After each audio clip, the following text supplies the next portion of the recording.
Recording पे चली गई है। अब जंतु क्या है हम लोग उसको डिस्कस करने जा रहे हैं बच्चों, अच्छे से समझना। एक है बच्चों हम लोग पे प्रोटोजोआ। कौन है ये? प्रोटोजोआ।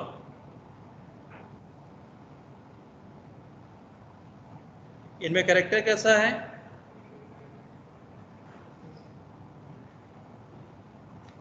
एक कोशिक, सेल वॉल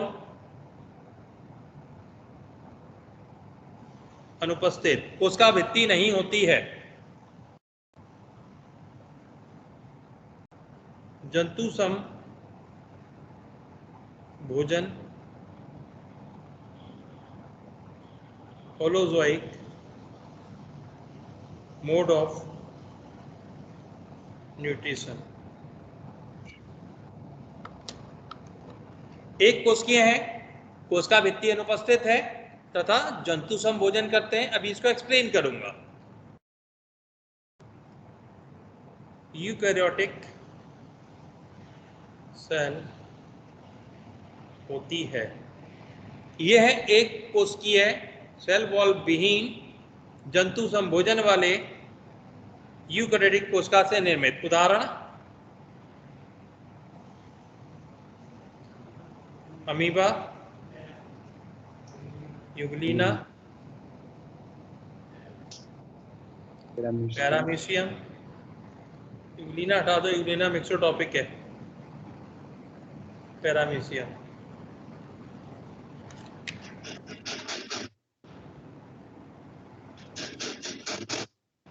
भैया किसके यहाँ ठोका पीटी हो रही है? बंद कर लो माइक। अब ये तो हो गया प्रोटोजोआ। अब देखते हैं जंतु क्या है। अब मैंने जंतु की हेडिंग अलग डाली, मतलब वो ये नहीं है। यस और नो? जब भी जंतु को देखेंगे ये बहुकोशिक होगा, बहुकोशिक होगा अर्थात मल्टी सेल्यूलर होगा। सेल वॉल एब्सेंट होगी, अनुपस्थित होगी। जंतु सम भोजन होगा और यूकैरियोटिक सेल्स का बना होगा। सभी कोशिकाएं यूकैरियोटिक होंगी। अब इनमें से दो तीन चीजें आपको शायद समझ में ना आ रही हूं, उन पे मैं वापस से फोकस करूंगा। पहले दूसरी चीज पे फोकस करते हैं। इतने कैरेक्टर दोनों में सेम, केवल अंतर किसमें? इस कैरेक्टर में। तो कोई भी जंतु कभी भी एक कोशिकीय नहीं हो सकता। पहला कॉन्सेप्ट, कोई भी जंतु कभी भी एक कोशिकीय नहीं होगा। अगर एक कोशिकीय है तो वो या तो मोनेरा का मेंबर होगा या प्रोटिस्टा का मेंबर होगा। आप याद करिए 5 किंगडम क्लासिफिकेशन आपने पढ़ा होगा। Monera, protista, Plantae, fungi, animalia. हम लोग किसकी बात कर रहे हैं? जंतु जगत की, एनिमेलिया की। और एनिमेलिया के जितने भी सदस्य हों सदैव कैसे होंगे? बहुकोशिकीय होंगे। तो किसी गुड़िया ने बोला था जंतु दो प्रकार के होते हैं, एक कोशिकीय, बहुकोशिकीय। स्टेटमेंट गलत। जंतु जब भी होगा केवल बहुकोशिकीय होगा। ये क्लियर? जंतु के लिए टर्म यूज कर सकते हैं जोआ। जंतु के लिए कौन सा वर्ड यूज कर सकते हैं? जोआ। और ये है प्रोटोजोआ, अर्थात ये जंतु से पहले के हैं। ये जंतुओं के क्लोज रिलेटिव हैं, लेकिन ये जंतु नहीं है। तो प्रोटोजोआ क्या है? यह जंतुओं के निकट संबंधी होते हैं, लेकिन ये जंतु नहीं होते हैं। यहाँ पे केस क्लियर? अब यहीं से हम लोग को समझना पड़ेगा कि आखिर टिश्यू क्यों बना। अच्छा, एक चीज और आई है इसमें, जंतु संभोजन। ये जंतु संभोजन का तात्पर्य क्या है? जंतु संभोजन क्या होता है? हम लोग जंतु हैं, हम लोग जो भी भोजन करते हैं वो जंतु संभोजन है। क्योंकि हम लोग जंतु हैं। तो जंतु सम भोजन में होता क्या क्या है? भोजन का अंतर्ग्रहण, पाचन, अवशोषण, स्वांगीकरण,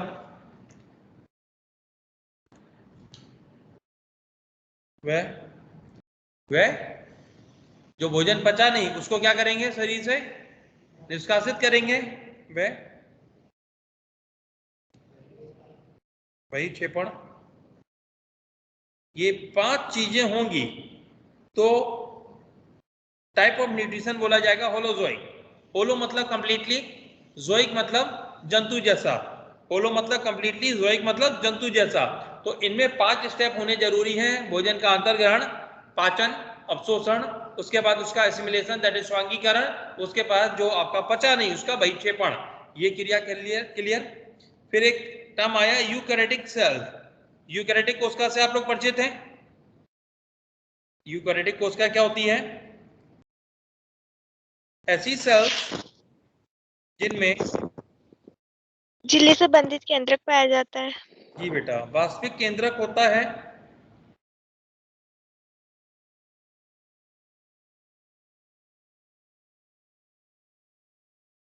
केंद्रक कला उपस्थित होती है। आगे के कैरेक्टर आपको बॉटनी वाले टीचर पढ़ाएंगे। 80S राइबोसोम होते हैं, उनके अंदर माइटोकॉन्ड्रिया, क्लोरोप्लास्ट, अंतःप्रद्रवी प्रजलिका जैसे कोशिकीय उपांग पाए जाएंगे। वो कोशिका की टाइप है। प्रोकैरियोटिक कोशिकाएं होती हैं और यूकैरियोटिक। प्रोकैरियोटिक जिनमें वास्तविक केंद्रक नहीं है, यूकैरियोटिक जिनमें वास्तविक केंद्रक है। कैसे पता लगता है? यू मतलब ट्रू, कैरियो मतलब केंद्रक। तो जिनमें वास्तविक केंद्रक वो कौन हो गई? यूकैरियोटिक। जब भी कभी बायोलॉजी में यू मिलेगा, यू का अर्थ क्या होगा? ट्रू, सत्य। यहां तक चीजें क्लियर? तो आज आप लोग को ये क्लियर हो गया ये जंतु क्या है। जब भी कोई पूछेगा जंतु क्या है तो आपको ये कैरेक्टर बताने हैं और कोई कैरेक्टर नहीं बताना है, क्योंकि आपसे ये नहीं पूछा गया सजीव क्या निर्जीव क्या। हम मेटाबॉलिज्म होगा, प्रजनन करेगा, मूवमेंट, लोकोमोशन देखेंगे, वो सारी चीजें अलग हैं, वो सजीव निर्जीव के बीच की हैं। जब हमने सजीव निर्जीव कर लिया तब हम जाके जंतु पूछ रहे हैं। अब जंतु क्लियर? सदैव यही बताओगे। अब देखिए यहाँ पे ऊतक कैसे बने। अब प्रोटोजोआ जो अमीबा पैरामीशियम, इनमें सेल वॉल नहीं होती है, इसीलिए तो ये हम लोग के संबंधी हैं। सेल वॉल होती है तो संबंधी कैसे होते हैं? ठीक, अब वापस चलते हैं हम लोग। एक चैप्टर आपने पढ़ा होगा उद्विकास, विकास, इवोल्यूशन। अब इवोल्यूशन हम लोग को बताता है कि कैसे करके ये सारे जगत में सारी चीजों की निर्माण हुआ, कैसे धरती बनी, धरती के ऊपर जीवन बना, जीवन के विभिन्न प्रकार बने, जीवन के विभिन्न प्रकार में जंतु बने, जंतुओं में टॉप मोस्ट लेवल पे हम लोग बने हुए हैं मैमल्स, सबसे ऊपर हम लोग का स्थान है जंतु जगत में। अब आखिर ये बने कैसे? ऐसा तो नहीं कि एकदम से ऐसा आया कि किसी भगवान ने या किसी गॉड ने एक ऐसी रचना कर दी जो हम मानव भी बन गए, सारी चीजें बन गई। ये धीरे धीरे क्रमिक चेंज से आया है, धीमे धीमे चेंजेस से हुआ। अब धीमे धीमे चेंजेस में हुआ क्या? अब इसमें देखिए, ऐसे जीवों में शरीर के समस्त कार्य जैसे पाचन, उत्सर्जन, प्रजनन इत्यादि एक ही सेल के द्वारा संपादित किए जाते हैं। तो एक छोटे लेवल पे तो ये संभव है कि सभी कार्य एक कोशिका कर ले, लेकिन जब स्ट्रक्चर जटिल होने लगेगा, कॉम्प्लेक्स होने लगेगा, तो पॉसिबल नहीं है कि सारे कार्य एक ही कर पाए। जैसे अगर आप अपनी फैमिली को इमेजिन करें, आपकी फैमिली में आपकी मदर है, अब सपोज करिए एक ज्वाइंट फैमिली है, फैमिली में चाचा ताऊ वगैरह मिला के 50 लोग हैं, छोटे बड़े मिला के 50 लोग। तो क्या एक अकेली कोई औरत उन सबके 50 लोगों के लिए खाना बना सकती है पूरे दिन? नहीं। तो उनको क्या करना पड़ेगा? सहायता लेनी पड़ेगी, चाची ताई सब मिलके खाना बनाएंगे, कुछ ना कुछ काम बांटेंगे और खाना बनाने का काम सब उन पे आ गया। और जो फैमिली को चलाने के लिए पैसा चाहिए, पैसा कमाने का काम किस पे? पुरुषों पे। भाई खेती करो, जो करो, आप पैसा कमा के लाओ। तो पैसा कमाने का कार्य एक को दे दिया गया, भोजन बनाने का काम एक को दे दिया गया। आप उस घर में मेंबर्स हो, आपका कार्य पढ़ना दे दिया गया, आपको कहा गया भाई आपको डॉक्टर बनना है, उसके लिए आप पढ़िए, तो आपको एक स्पेशल काम दे दिया गया, आप केवल पढ़िए। तो ऐसे ही हम लोग का शरीर जब जटिल हुआ, तो जटिल शरीर में विभिन्न कार्यों को करने के लिए सैकड़ों की संख्या में सेल्स की जरूरत पड़ी, और सैकड़ों की संख्या में जो सेल्स हैं वो एक ही जैसे कार्य करने लगी, उनका और कोई काम नहीं, केवल और केवल वही काम करेंगी। जैसे अगर आपने अपने गांव में शहर में देखा हो तो पर्टिकुलर व्यवसाय होते हैं। जैसे हम लोग हैं, हम लोग शिक्षक हैं, तो हम बाकी सारे कार्य नहीं करते हैं, हम खेती नहीं करते हैं, हम अनाज नहीं उगाएंगे, हम क्या करेंगे? केवल शिक्षा देंगे। अनाज हमारे लिए कोई और उगा रहा है, कोई कृषक है वो अनाज उगा रहा है, वो शिक्षा नहीं देने चला है। यस और नो? तो हम लोगों ने कामों को बांट लिया जिससे हमारी सोसाइटी चले। तो ऐसे ही जीवों के अंदर क्या हुआ, जब जीवों से जंतु बने तो जंतु बने बहुकोशिक, और बहुकोशिक में एक जैसे कार्य को करने के लिए बहुत सारी कोशिकाओं की जरूरत पड़ी, क्योंकि संरचना हो गई है जटिल, उसकी आवश्यकता बढ़ गई है। तो आवश्यकता बढ़ने के कारण जब कोशिकाएं एक जैसा कार्य करने लगी, तो ऐसे कोशिकाओं का समूह ही सेल, ये समूह ही ऊतक कहलाता है। यस और नो? तो यहां पे क्या हुआ?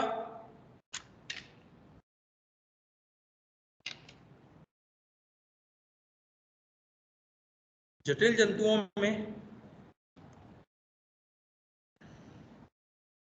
यह कार्य, इसी का आंसर है, यह कार्य सेल्स के समूहों द्वारा किए जाते हैं। हाइड्रा जैसे सरल, हाइड्रा सरल माना जाता है, बहुकोशिक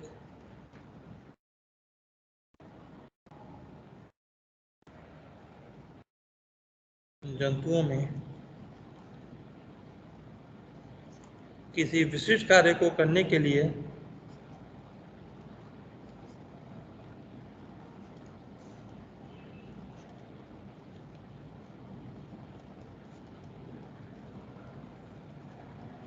सैकड़ों सेल्स की आवश्यकता होती है तथा मानव जैसे जटिल जीव में, जटिल जंतु में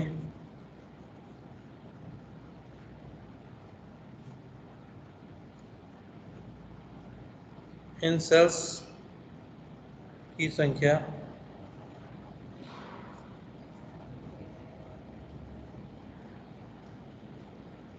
करोड़ों होती है। तो ये सेल्स का समूह बना जो एक जैसे कार्य को करेगा। तो यहाँ पे अब ये आवश्यकता पड़ी कि आखिर ऊतक बना क्यों? तो इसी कारण ऊतक का निर्माण हुआ है। अतः सेल्स के समूहों द्वारा ऊतकों का निर्माण हुआ। इनसे क्या बने हैं? ऊतक बने हैं। तो ऊतक की परिकल्पना के लिए अब ऊतक की डेफिनेशन पढ़ाऊंगा, उससे पहले इतना लिख लो, ठीक है? वरना फिर बहुत ज़्यादा हो जाएगा, लिखने का मजा नहीं आएगा। इतना नोट डाउन कर लो, फिर ऊतक की परिकल्पना पढ़ा रहा हूँ। लिखना हाथ के हाथ है।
ये क्या आ रहा है ऊपर?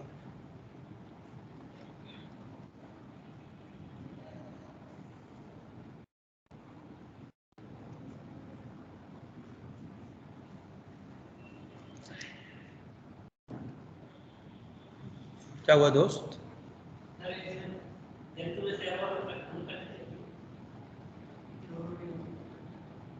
तो तुम्हें क्या लगा उपस्थित होती है? माइनस, निगेटिव का साइन मतलब अनुपस्थित, पॉजिटिव का साइन मतलब उपस्थित। ये जगह जगह मैं ऐसे ही लिखता हूँ, आज से आदत डाल देना, जब भी निगेटिव साइन दिखे अनुपस्थित है, पॉजिटिव मतलब उपस्थित है।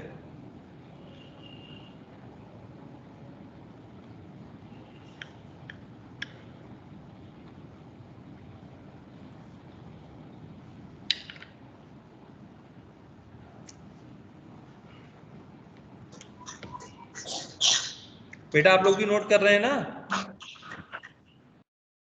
Yes sir.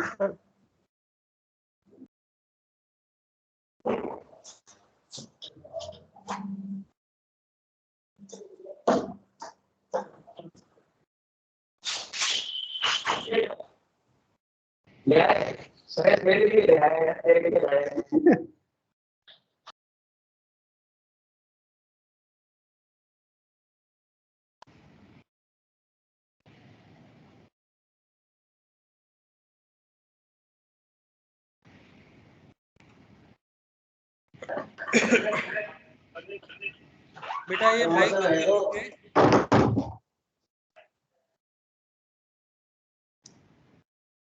आप लोग कृपया माइक बंद रखें, अगर घर में 08 में क्लास कोई डिस्टरबेंस ना आए।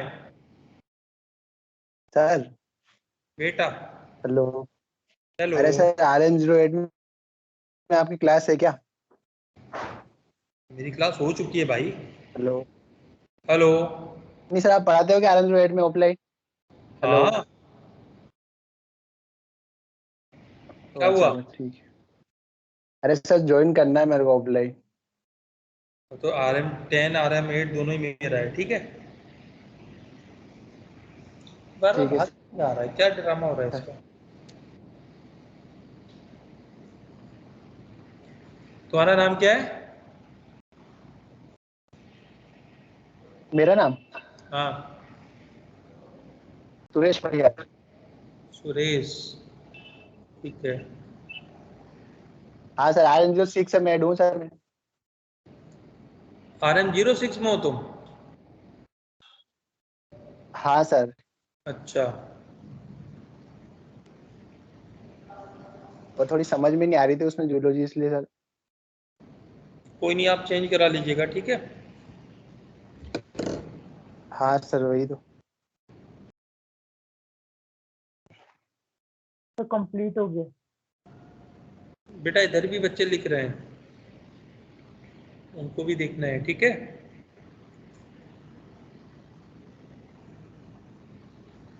तो सर RM010 ये भी ऑफलाइन भी चल रही है क्या उधर क्लास में? हाँ बेटा, ऑफलाइन ऑनलाइन हाइब्रिड है ये बोर्ड पे नहीं लैपटॉप पे पढ़ाई जा रही है। जी सर। 8 टोटल ऑफलाइन है, वो बोर्ड पे चलती है। ये हाँ हाइब्रिड है। हाँ।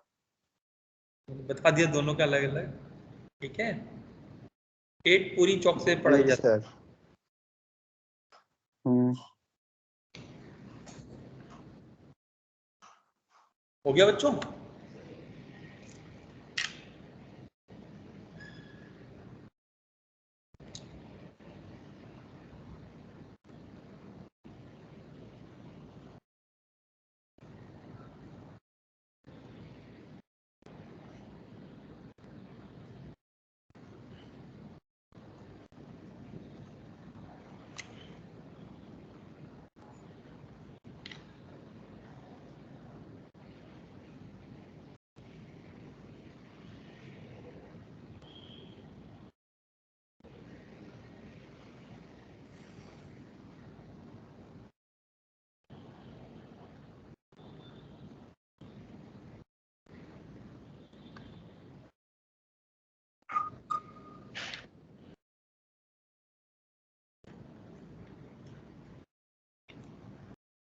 थोड़ा तेज लिखो भाई।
बढ़े आगे। अब इसके पश्चात लोग बात करेंगे ऊतक की। नए पन्ने से बात करते हैं, छोड़िए।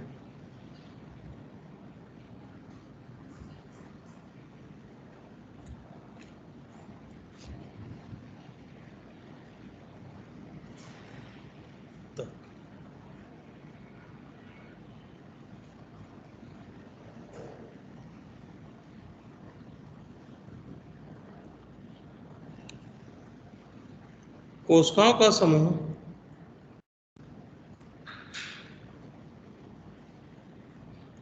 होता है। ऊतक में पहला केस क्या होगा? ये कोशिकाओं का समूह होगा। अब कोशिकाएं, सेल्स, संरचनात्मक रूप से समान होती हैं। सेल्स कार्यात्मक रूप से समान होती हैं। ऐसी डेफिनेशन आपने पढ़ी? ये 10वीं क्लास तक चलने वाली डेफिनेशन है। अब इसको दो उदाहरण के माध्यम से मैं आपको समझाऊंगा। उदाहरण एक, रक्त। रक्त है क्या? ये है द्रव संयोजी ऊतक या तरल संयोजी ऊतक है। ये ऊतक है, डेफिनेट है कि ऊतक है। अब रक्त में क्या क्या होता है बच्चों? एक होता है प्लाज्मा, एक होता है निर्मित तत्व। क्या क्या है? प्लाज्मा है तथा निर्मित तत्व है। निर्मित तत्व में 3 प्रकार की सेल्स होती हैं, आरबीसीज, डब्ल्यूबीसीज और प्लेटलेट्स। आरबीसी की संरचना बाइकॉन्केव, डब्ल्यूबीसी की संरचना अमीबॉइडल होती है, अमीबा जैसी। प्लेटलेट छोटे छोटे टुकड़े होते हैं। प्लेटलेट क्या होते हैं? छोटे छोटे टुकड़े, कोशिकाओं के टुकड़े, सेल्स के टुकड़े। आरबीसी का कार्य O2 व CO2 का परिवहन। डब्ल्यूबीसी का कार्य सुरक्षा प्रदान करना। प्लेटलेट्स का कार्य रक्त स्कंदन में, ब्लड क्लॉटिंग में सहायता, खून का थक्का जमाने में सहायता। खून का थक्का जमाने को हिंदी में क्या बोलते हैं? स्कंदन। एक ऊतक ये हो गया। दूसरा सरल घनाकार उपकला ऊतक। इसमें एक आधार कला होती है, आगे मैं पढ़ाऊंगा आधार कला क्या होती है। इसके ऊपर घन की आकृति की सेल्स है। तो यहाँ पे सेल्स की संरचना समान व कार्य भी समान। अब दो के दोनों ऊतक हैं, लेकिन पहली वाली जो ऊतक है रक्त, इसमें सेल्स के स्ट्रक्चर भी अलग हैं और उनके कार्य भी अलग हैं, तब भी ऊतक है। दूसरे वाले में सेल की संरचना सेम है, कार्य सेम है, वो भी ऊतक है। तो अब ऊपर वाली डेफिनेशन क्या सही है? अब तो ये गलत हो गई डेफिनेशन। ये तो ये कह रही है संरचनात्मक रूप से समान हो और कार्यात्मक रूप से समान हो। तो डेफिनेशन को अब सही किया जाए, संरचनात्मक रूप से समान हो या असमान भी हो सकती हैं, जरूरी नहीं है सेल्स की संरचना समान हो। अब फिर सेल्स कार्यात्मक रूप से समान होती हैं? नहीं, सेल्स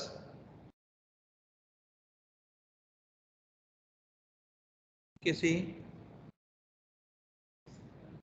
विशिष्ट कार्य को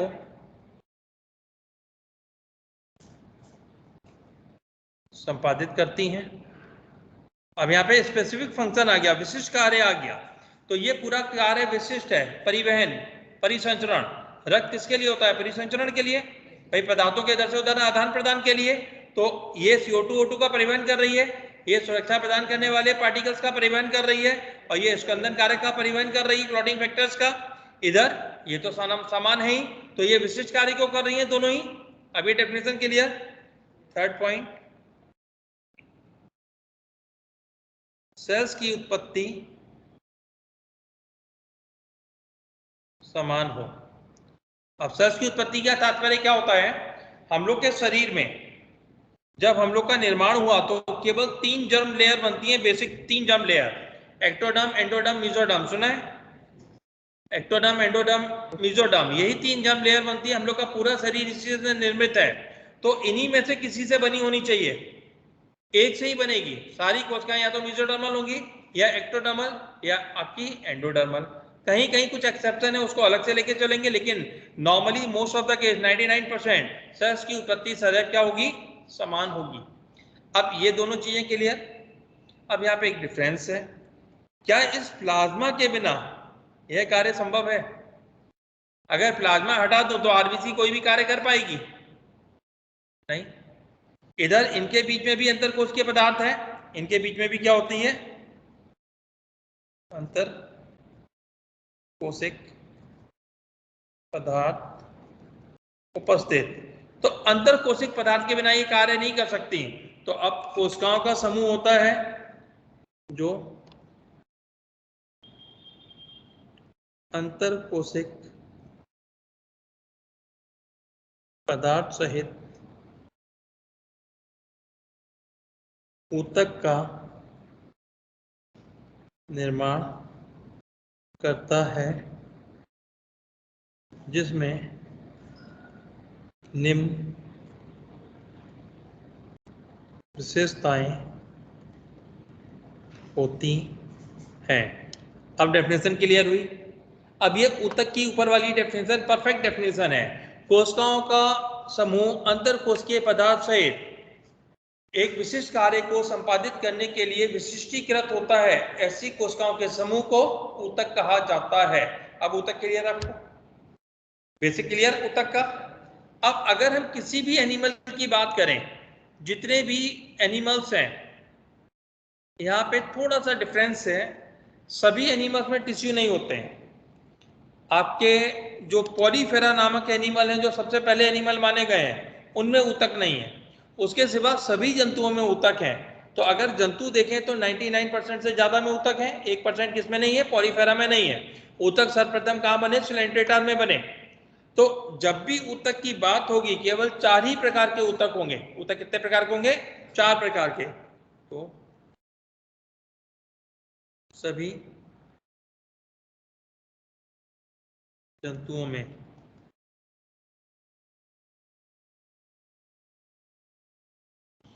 पॉलीफेरा के अतिरिक्त किसको छोड़ दिया गया है? पॉलीफेरा। सभी जंतुओं में केवल 4 प्रकार के ऊतक ही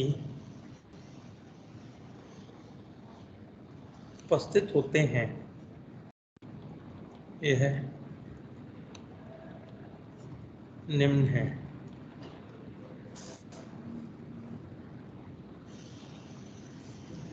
उपकला ऊतक, संयोजी ऊतक, पेशी ऊतक, व तंत्रिका ऊतक। जिसके कारण आप पढ़ पा रहे हो, मुझे समझ पा रहे हो। ये तंत्रिकाएं नहीं होती तो क्या आप कुछ भी समझ पाते? यही तो ब्रेन का फॉर्मेशन कर रही है। तंत्रिका ऊतक से ही तो सब बना है कि नहीं? तंत्रिका ऊतक, और इसी के कारण मैं पढ़ा पा रहा हूँ, वरना मुझे कुछ पता ही नहीं होता, ना मैं लिख पाता। तो सभी जंतुओं में केवल 4 प्रकार के ऊतक पाए जाएंगे, निम्न है। अब लेकिन अगर हम लोग जंतुओं में बात करें तो जंतुओं में तो अंग होते हैं, अंग तंत्र होते हैं। जैसे हम लोग हैं, हम लोग का शरीर तो अंग तंत्र से बना है, अंग तंत्र में अंग पाए जाएंगे। तो ये अंग क्या है? तो ऊतक से क्या बनेंगे? अंग। अंग क्या होता है?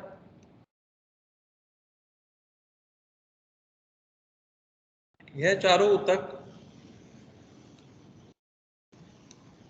विभिन्न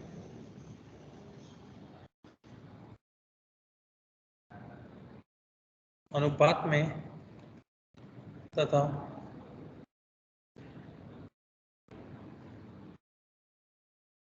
पैटर्न, डिफरेंट पैटर्न तथा प्रतिरूप में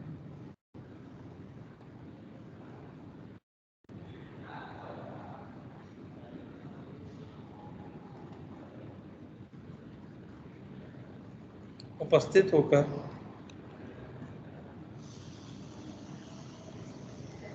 अंगों का निर्माण करते हैं, जैसे हृदय, वृक्क, यकृत इत्यादि। तो ये चारों ऊतक मिलकर क्या करेंगे? अंग का निर्माण करेंगे। लेकिन जैसे अंग है, हार्ट में भी चारों ऊतक, किडनी में भी चारों ऊतक, तो ये अलग कैसे? क्योंकि इनका पैटर्न डिफरेंट है और उनका प्रोपोर्शन डिफरेंट है, अलग अलग अनुपात में है, कोई ऊतक कम कोई ज्यादा, और उनके प्रतिरूप अलग अलग हैं, जिसकी वजह से क्या होता है? अंगों का निर्माण होता है। अंग से क्या बनता है? अंग तंत्र। अंग तंत्र क्या होता है? दो या दो से अधिक अंग जब रासायनिक समन्वय या भौतिक समन्वय या दोनों प्रकार के समन्वय के कारण एक विशेष कार्य करने लगते हैं,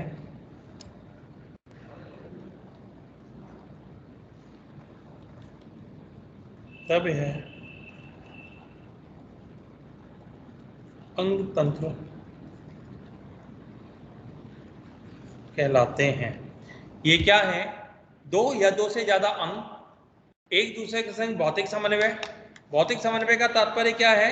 एक के बाद एक अंग लगे हुए हैं, जैसे आहार नाल, तो मुख से लेके गुदा तक हम लोग के अपने जितने अंग हैं एक के बाद एक जुड़े हुए हैं, तो इनमें है भौतिक समन्वय, एक दूसरे के संग जुड़े हुए हैं।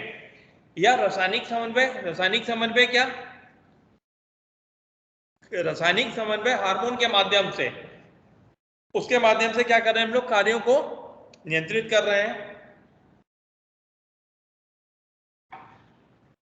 या दोनों समन्वय भौतिक रूप से भी जुड़े हों और हार्मोन भी मदद कर रहे हों। जैसे आपको आहार नाल में मैं हार्मोन भी पढ़ाऊंगा, हार्मोन के थ्रू भी संचालन होगा। तो भौतिक अथवा रासायनिक या दोनों प्रकार के समन्वय से जब ये एक जैसे एक विशेष कार्य को करेंगे तो अंग तंत्र बनेगा। याद रखना, एक अंग तंत्र का कार्य सदैव विशिष्ट होगा। अगर मैं बोल दूं पाचन तंत्र, तो कितने भी ऑर्गन होंगे अल्टीमेटली करेंगे पाचन, उनका अलग अलग कार्य अलग हो सकता है, लेकिन अल्टीमेट कार्य क्या होगा? पाचन का। ये क्लियर? तो अंग तंत्र से बनता है शरीर। अंग तंत्र से क्या बनता है? शरीर।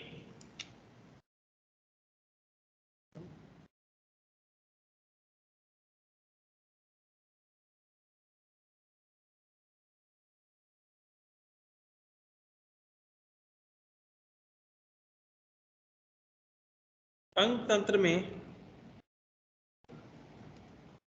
कार्यों का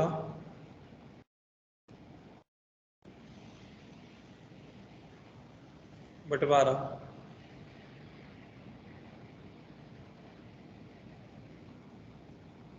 अंगों के मध्य होता है, यह श्रम विभाजन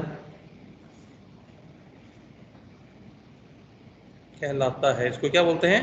श्रम विभाजन। इसको ऐसे समझिए, जैसे आपको कल से लेकर आज तक कितने टीचर पढ़ा चुके हैं? मैं चौथा हूं या थर्ड हूं? तो फिजिक्स हो गया, केमिस्ट्री हो गया, जूलॉजी हो गया, बॉटनी नहीं हुआ, तो 3 टीचर आ चुके हैं, बॉटनी के भी आएंगे। ठीक, तो 4 टीचर मिलके आपके सिलेक्शन को श्योर करेंगे कि हम वो पूरा ज्ञान दे पाएंगे जो आपके सिलेक्शन के लिए सफिशिएंट हो। यस और नो? तो हमने अपने कार्यों का बंटवारा कर लिया कि आपको सिलेक्ट करने के लिए 4 लोगों ने कार्य बंटवारा कर लिया। ऐसे ही शरीर में बहुत सारे कार्य हैं, तो अगर एक ही अंग तंत्र सारे कार्य करने लगे तो फिर ऊतक जैसी परिकल्पना होगी नहीं। तो यहाँ पे क्या हुआ, एक शरीर को सुचारू रूप से चलाने के लिए विभिन्न प्रकार के शरीर के कार्यों को अंग तंत्रों के मध्य विभाजित कर दिया गया कि अगर नर्वस सिस्टम है तो वो केवल आपका कोऑर्डिनेशन करेगा, समन्वय करेगा, वो पाचन नहीं करेगा। क्या नर्वस सिस्टम पाचन करेगा? उसकी सेल्स को पाचन से कोई मतलब नहीं। पाचन तंत्र सदैव पाचन करेगा, उसको इससे मतलब नहीं कि ऑक्सीजन लेके कौन आ रहा है, लेके कौन जा रहा है, या CO2 कौन निकाल रहा है। तो जो भी अंग तंत्र होगा उसके मध्य श्रम का विभाजन हो गया, उसके काम का बंटवारा हो गया। ये क्लियर? अब एक अंग तंत्र के मध्य अंगों के मध्य बंटवारा हो गया। अब अंगों में देखते हैं, एक अंग में श्रम का विभाजन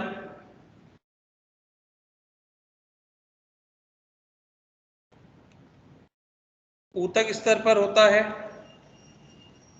इसका क्या तात्पर्य हुआ? भाई अंग से पूछा जाए आप किसके बने हुए हो? ऊतक के। तो पूछा क्यों ऊतक के बने हो? बोला बहुत सारे काम करने होते हैं, एक मैं थोड़ा अकेले कर लूंगा, तो अलग अलग ऊतक मिलके कार्य करेंगे तो जाके मैं एक कार्य कर पाऊंगा। जैसे अगर मैं हार्ट की बात करूं, उसको ब्लड को पंप करना है, तो ब्लड को पंप करना है, इसलिए उसके अंदर अलग अलग ऊतक है, पहला ऊतक से उसकी संरचना बनी, पेशी ऊतक अंदर है जो पंपिंग करा रहे हैं, तंत्रिका ऊतक है जो उसके कार्यों को इधर से उधर, मतलब जो इंपल्स है उसको प्रसारित करा रहे हैं, जो संयोजी ऊतक है वो भी उसके आवरण में है। तो सारे ऊतक ने अलग अलग काम बांट लिया तो एक ऑर्गन काम कर रहा है, जल तो करेगा ही नहीं। तो अंग के अंदर श्रम का विभाजन किस पे चला जाएगा? ऊतक स्तर पे। एक ऊतक में श्रम का विभाजन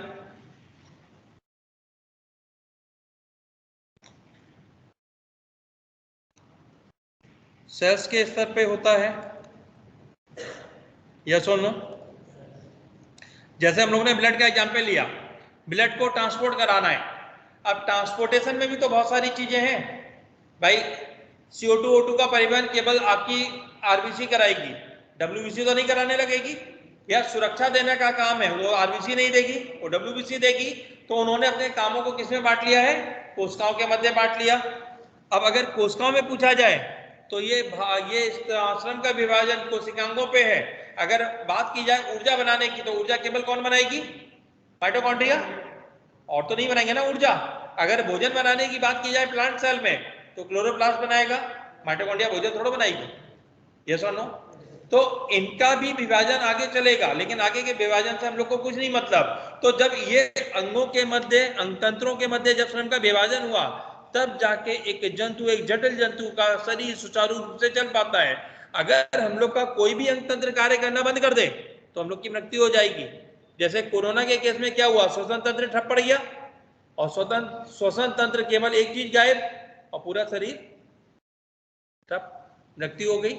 तो एक अंग तंत्र भी अगर गड़बड़ हो गया तो भी दिक्कत, अंग तंत्र में अंग गड़बड़ कर गया तो भी दिक्कत, अंग तंत्र के अंग में ऊतक गड़बड़ कर गया तो भी दिक्कत। तो इनके सारों का एक साथ समन्वित कार्य करना जरूरी है, जिससे शरीर एक इकाई के रूप में चल पाए। ये कॉन्सेप्ट क्लियर? अतः इन सभी का समन्वय आवश्यक है तथा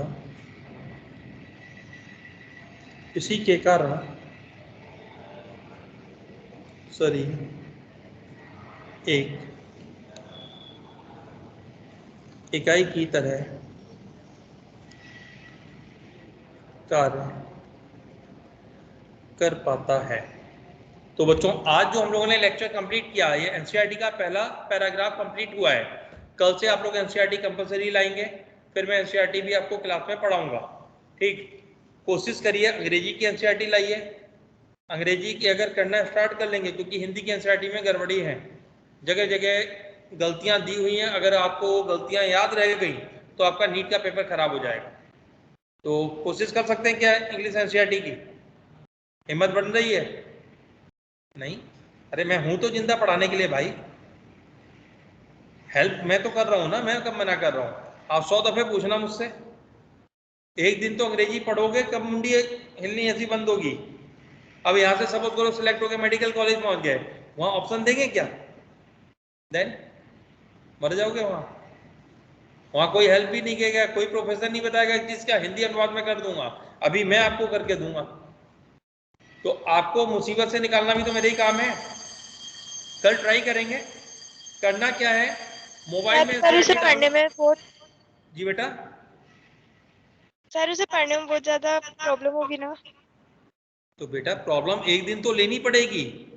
आप जब एमबीबीएस में पहुंचोगे, सारी किताबें अंग्रेजी में, वो भी विदेशी किताबें, तो कैसे पढ़ोगे?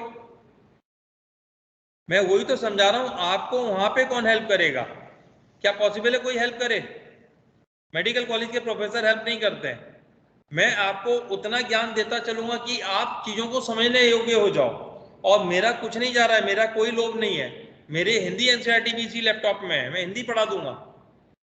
लेकिन मैं चाहता ये हूं आप लोग अपग्रेड हो जाओ। ठीक है, तो हिंदी इंग्लिश दोनों पढ़ेंगे। अब ये सही है, हिंदी इंग्लिश दोनों पढ़ेंगे। इसके लिए करना क्या है, आपको एनसीईआरटी परचेज नहीं करनी है, जो आप पे है वही है। मोबाइल में डाउनलोड कर लीजिए, सब पे एंड्रॉयड फोन होंगे, मोबाइल में एनसीईआरटी डाउनलोड कर लीजिए। एक ऐप है ई पाठशाला करके, ये है ऐप ई पाठशाला, आप सर्च करेंगे मिल जाएगा ई पाठशाला। प्ले स्टोर से ले लीजिएगा ई पाठशाला। इसमें 11th की और 12th की हिंदी इंग्लिश दोनों डाउनलोड कर लीजिएगा। अगर आपसे बाय द वे एनसीईआरटी घर पे भी रह जाती है तो मोबाइल से मैं अंडरलाइन करा दूंगा आपकी। ठीक है, तो चलो कल एनसीईआरटी स्टार्ट करेंगे। थैंक यू बच्चों, ये नोट्स मैं भी भेज रहा हूँ, अब इतना से आप अपने घर में बैठ के नोट करना इसको। ठीक है सर ये लैपटॉप में भी डाउनलोड हो जाएगी ना? हाँ बेटा, हाँ प्ले स्टोर अगर होगा तो हो जाएगी।